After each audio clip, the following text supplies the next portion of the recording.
You learn more in the middle of a crisis, or when your life has that moment of a downtrot. There is more wisdom and knowledge, instincts, intuitions, discernment, and instincts that are developed in the middle of a crisis. I would say this is the time for you to finish that book. This is the time for you to write and finish those songs. This is a time for you to go online and discover what it is to write scripts. There are a million YouTube videos with people giving you intel and information on how to write scripts. This is a time for you to start recording yourself, auditioning, and learning how to act.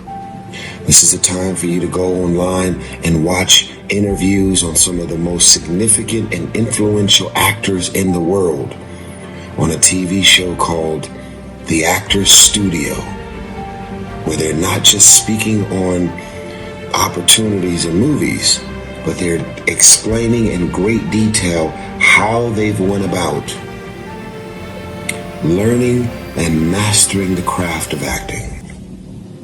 This is a time that you should go on Apple and download the entire season of Masterclass.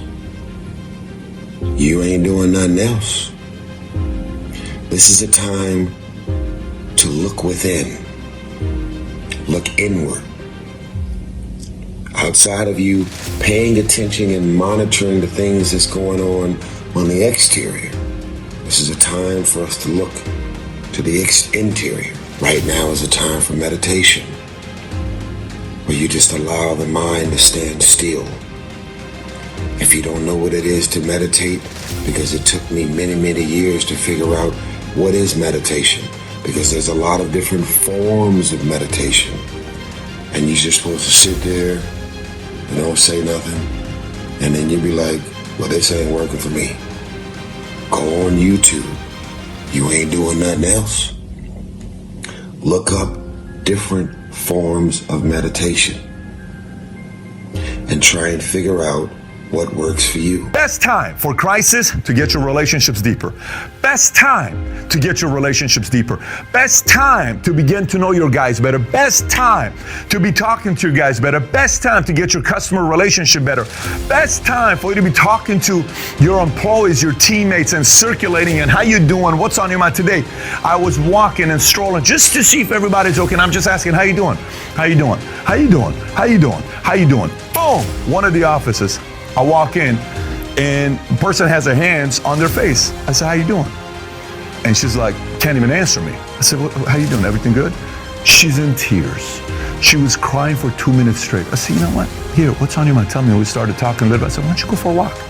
She said, you know what? I said, take a break. Just get out of here. Go for a walk and just maybe take a break from news right now for a couple hours, because maybe you need to do a media detox for yourself. And she just took the walk, right? And then she came, hey man, thank you for that. I said, no problem. Sometimes we need to be doing that. This is where you get your relationships to go deeper. This is the time that you get your relationships to be deeper, because some people, and by the way, if you weren't getting your relationships deeper while everything was good, some of that stuff that's in your control, you're gonna pay a price for it right now if you really don't have a relationship with your partners, vendors, employees, salespeople, all that stuff. Because it shows that you were having strong relationship. It's just, it matters today more than ever before. God put a rainbow in the clouds. God put a rainbow in the clouds. If there's any kind of crisis, always look for what the rainbow is in the clouds. And I think if there's any rainbow we can find in the clouds right now, it is the fact that we have more time with ourselves and hopefully more time to read. I'm really excited about that and to tell you about this book. You know, my latest book club selection, Hidden Valley Road. This is a book that everybody's talking about, and I'm telling you, it's the extraordinary and true story of the Galvin family. Now, they had 12 children. First children started back in the 50s, and over the years, they had over 12 children, and 6 of those children over time were shown to have schizophrenia. At a time when nobody knew what schizophrenia was, It was devastating, and it was a mysterious illness, and people really didn't know how to explain to themselves and certainly to their families what it was. So I picked this book because I know that there are millions and millions of people throughout the world, and families in particular, who are dealing with the shame, with the secrecy, with the fear of mental illness in their own family. We're living in this crazy upside down world. We're in the middle of a slog. The economy is freezing up. Some people are challenged by health. Some people are challenged by having to deal with their family. All of it is a great excuse to not own anything, to just wait for somebody to show up with a relief check or a client or a job. But I want to argue today that this is the perfect time to own something, to build something bigger than yourself.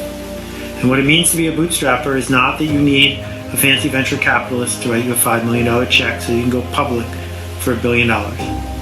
Nor does it mean that you need to go to the bank and personally guarantee some fancy loan by impressing some fancy banker. And what it means to be a bootstrapper is that you find a problem, that you find people who are disconnected who need to be connected, that you find goods and services in one place that need to be somewhere else, that you build an asset and you pay for it because your customers are so happy that you are in the world doing the work you're doing that they eagerly encourage you by showing up with orders, by showing up with contribution. That cycle, bootstrapping, which is technically impossible, lifting yourself up by the bootstraps, is not only possible for an entrepreneur, it is the most common, most productive way forward. And so what bootstrapping is thinking very hard, not about what your dream is for how you want to spend your day as some sort of freelancer who doesn't have a boss, but what does the audience you seek to serve need? Who do they need connection to? How do we put together the pieces so that we have created value and made the world better? And there are healthcare workers out on the front lines who are suffering right now on our behalf to make things better. And if you can do that, my heart goes out to you. Thank you.